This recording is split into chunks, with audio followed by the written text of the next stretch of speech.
Okay, so let's get straight to it. The 2026 FIFA World Cup will be the largest sporting event in history. A total of 48 teams will compete across 16 host cities in the United States, Canada, and Mexico. And to put on this mega event, FIFA needs to make money. Now, they already rake it in from TV deals, sponsorships, and merchandise. But the biggest revenue driver by far is ticket sales. And FIFA has a master plan to sell every single one of the 6 million available tickets at the best possible price. So join me for a quick breakdown of how FIFA is getting ready to cash in on the 2026 World Cup. Okay, so let's start with the eye-popping price range. A ticket to a group stage match can cost anywhere from $60 to $260. But a seat at the final will set you back between $540 and $6,730. Now, you might think these prices are crazy, but they're actually the result of a well-executed strategy called price discrimination. To explain it, let's look at this graph. The vertical axis is price, and the horizontal axis is quantity. That slopey line represents FIFA's demand curve. It shows how many tickets they can sell at any given price. If they drop the price, they can sell more tickets, but if they raise the price, they'll sell fewer. Now, FIFA wants to maximize revenue, which means they want to collect as much money as possible. And to do that, they need to figure out what price maximizes revenue. So at a high level, the answer is somewhere in the middle of this demand curve. But the real magic of price discrimination is that FIFA can charge different prices for the same ticket based on a customer's willingness to pay. For instance, people who are really passionate about soccer and are willing to pay almost anything to go to the World Cup will be priced into the final, whereas less diehard fans will opt for an early group stage match where tickets are cheaper. By doing this, FIFA can extract the maximum amount of money from everyone, not just a bunch of wealthy investors.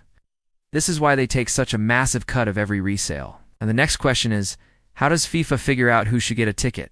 Well, the answer's a little more complicated. But there are two important factors at play. First, FIFA needs to ensure the most passionate fans are prioritized. Second, they need to manage overwhelming demand. So, to solve these problems, they created something called the randomized draw system. Here's how it works. Let's say you're a soccer fan.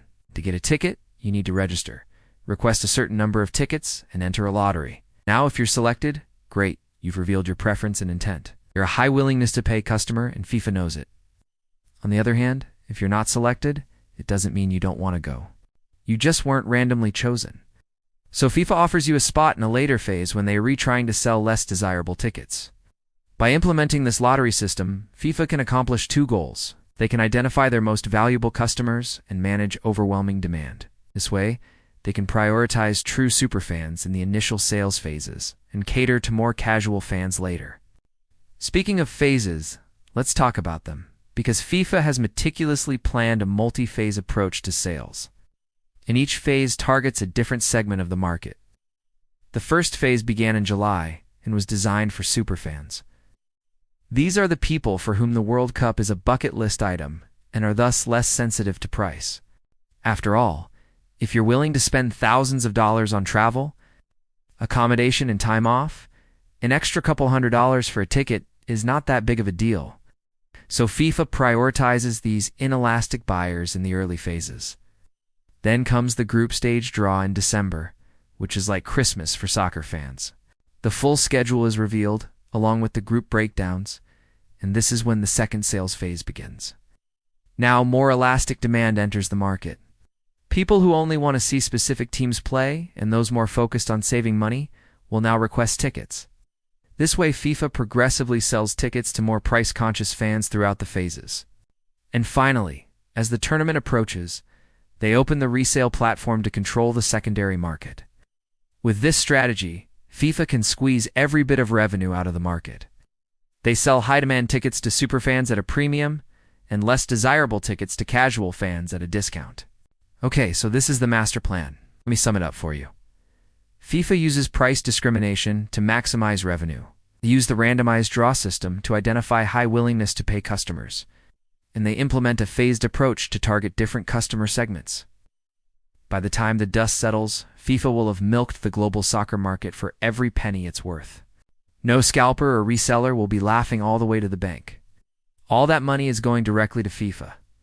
Now, whether you love soccer or hate soccer, you have to admit one thing. FIFA's pricing strategy is brilliant.